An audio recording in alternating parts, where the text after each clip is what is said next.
Welcome to the Faith and Feelings podcast. My name is Taylor Joy, and I'm passionate about helping you untangle and honor your emotions, authentically practice your faith, and integrate both into your everyday life so that you can experience the goodness and delight that comes from living in relationship with yourself, God, and others. Thank you for joining me. Let's get started. We all need someone who reads us well and believes in us. This is the essence of what security feels like in a relationship, knowing that the other person sees you, understands you, and celebrates who you are. But what happens if you didn't receive this kind of nurturing love as a child? What if your childhood was defined by loneliness rather than connection, and fear and insecurity rather than a safe haven of consistency and safety? There is essentially one way to provide this kind of nurturing love that we all need to develop and thrive, but there are many ways to frustrate a child's need for love. We've been in a series on the podcast called Adult Children of Emotionally Immature Parents, and in this episode, we're going to talk about 4 types of emotionally immature parenting. These 4 parenting styles were categorized by patterns that psychologist Lindsey Gibson observed in her research and by working with clients. She emphasizes that despite their differences, all 4 types have the same underlying emotional immaturity and inability to offer nurturing love. A common thread running throughout all these types is the parents' resistance to see their children as separate individuals. Instead, they relate to them on the basis of their own needs. With all 4 types, children end up feeling de-selfed, as Bowen describes, because their needs and interests are eclipsed by what's important to their parents. None of these types are able to consistently act in ways that would make a child feel secure about the relationship, but each type has different ways of creating this insecurity. But before we jump into these 4 emotionally immature parenting styles, I wanted to set some context with a quick conversation about attachment. I've talked about attachment in previous episodes, but I wanted to revisit it here because I think it helps us understand why and how emotional immaturity can be so devastating to a parent-child relationship. So, what is attachment? Attachment is the emotional bond that you develop with people close to you, and secure attachment is the core foundation from which we learn to express emotions in relationships, feel comfortable with closeness, and to not be fearful within a relationship. So if the 4 parenting styles that we're going to talk about today creates an insecure attachment bond, what kind of parenting cultivates a secure attachment bond? Understanding what we needed as children can be helpful in more fully recognizing what we didn't receive. I was in a training with psychologist Dan Allender recently, and in a session that he was teaching on attachment, he talked about 3 important words that are necessary to develop the secure attachment bond. I took so many notes during this session, and I wanted to share these 3 words and some of my reflections with you. The first important word for secure attachment that Dan Allender emphasized is something called attunement. Attunement is essentially one person's ability to be aware of and responsive to another person.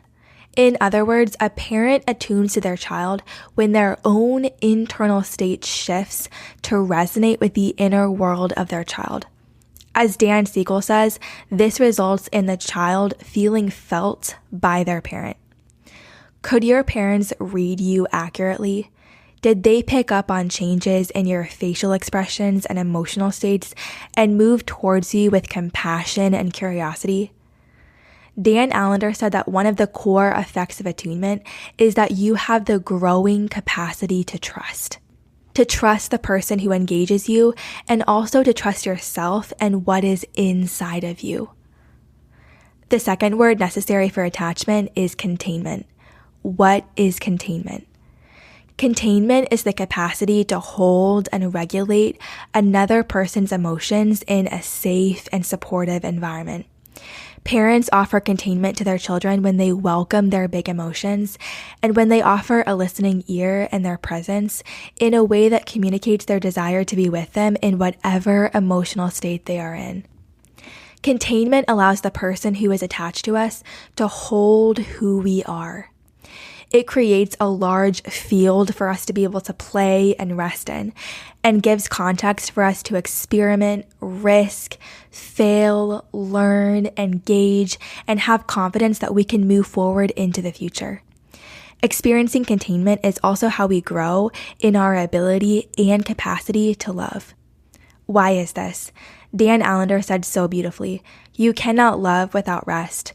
You cannot love without knowing in your heart that you have something to offer. And you cannot love without risk." A question to consider.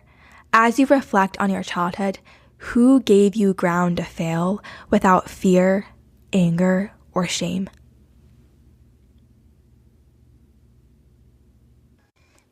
And finally, the third important word or phrase for attachment is repair of rupture.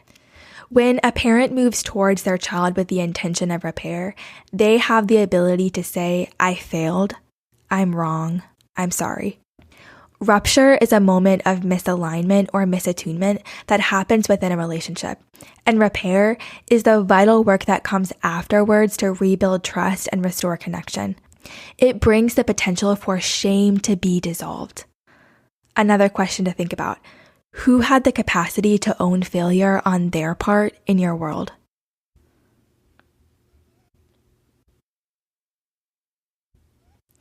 Every human comes into the world with the expectation of our needs being met. Think of babies who cry and expect help to come. But what if help never came? Or what if what came to us was the opposite of love? We were left with an unmet need, and we experienced our parents' failure in loving us without knowing how to make sense of it. A lack of attunement, containment, and repair leaves us with the opposite of rest and trust, which is hypervigilance and suspicion. As children, if we protested our parents' failure of loving us with anger or sadness, and if our protest was still unaddressed, then we as children moved into depression or despair. Do you see how attachment helps us understand why and how emotional immaturity can be so devastating to a parent-child relationship? With this in mind, let's move into talking about 4 types of emotionally immature parents by Lindsey Gibson. As you listen, notice how each type fails to provide the attunement, containment, and repair that is necessary for secure attachment. The first type is the emotional parent. Emotional parents are the most juvenile of the 4 types. They give the impression that they need to be watched over and handled carefully. It doesn't take much to upset them, and then everyone in the family scrambles to soothe them. When emotional parents disintegrate, they take their children with them. Their children experience their despair, rage, or hatred in all of its intensity. It's no wonder that everyone in the family feels like they're walking on eggshells. As Lindsey Gibson says, these parents' emotional instability is the most predictable thing about them. Regardless of severity, these parents have difficulty tolerating stress and emotional arousal. They lose their emotional balance and control in situations that mature adults could handle. They are also governed by emotion, seeing the world in black and white terms, keeping score, holding grudges, and controlling others with emotional tactics. Their fluctuating moods and reactivity make them unreliable and intimidating. And while they may act helpless and usually see themselves as victims, family life always revolves around their moods. So what kind of impact do emotional parents have on their children? Many children of these parents learn to subjugate themselves to other people's wishes. Because they grew up anticipating their parents' stormy emotional weather, they can be overly attentive to other people's feelings and moods, often to their own detriment.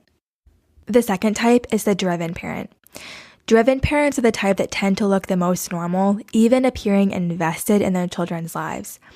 Most of the time, you wouldn't notice anything unhealthy about them. However, their children may have trouble with either initiative or self-control. Ironically, these very involved, hardworking parents often end up with unmotivated and even depressed children. If you look a bit deeper, you can detect the emotional immaturity in these upstanding, responsible people. It shows up in the way they make assumptions about other people, expecting everyone to want and value the same things they do. Their self-focus manifests as a conviction that they know what's good for others.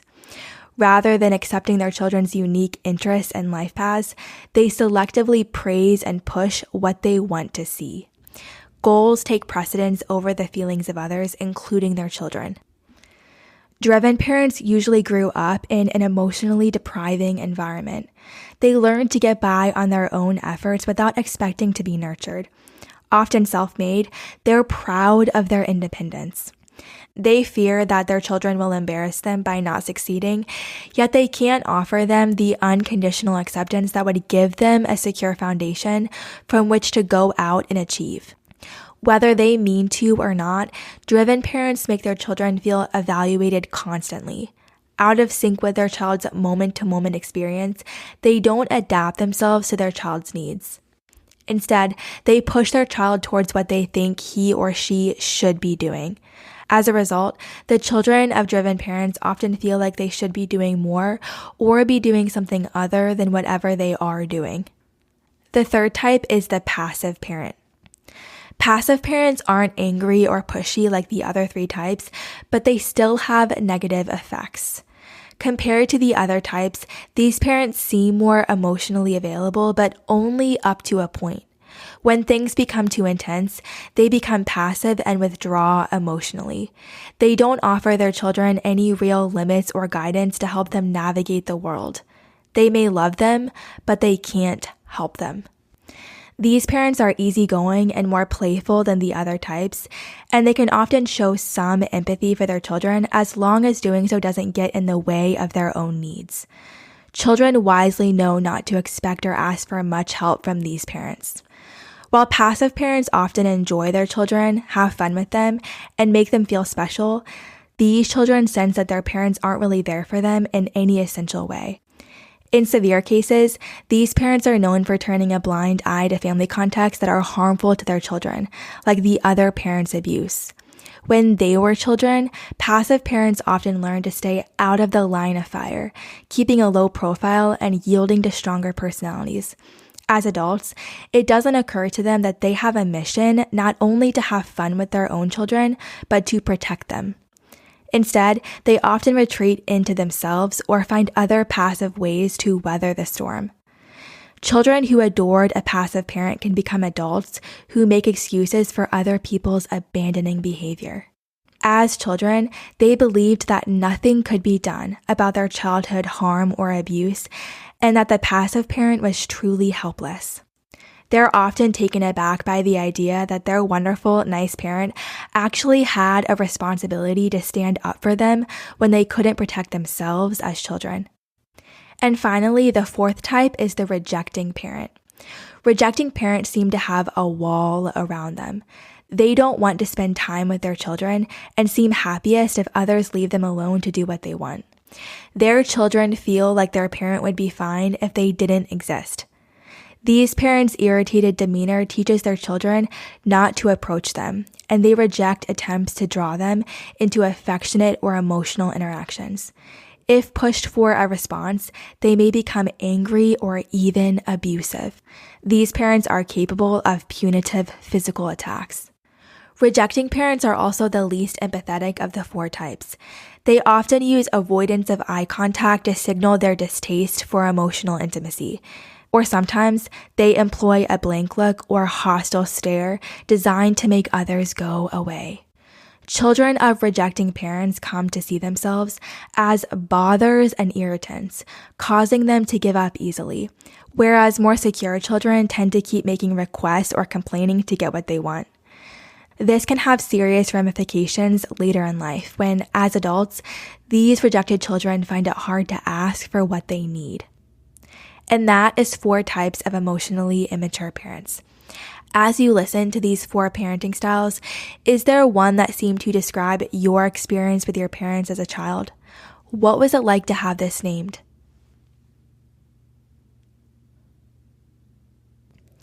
To close, I want to invite you to spend some time this week reflecting more deeply on the type that you might have connected with most strongly.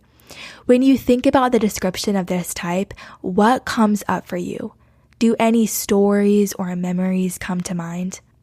What beliefs might you have internalized about yourself or others from your experiences and interactions with your parents?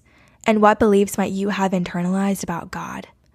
Our earliest attachment relationships often provide the blueprint for how we learn to perceive and relate to God.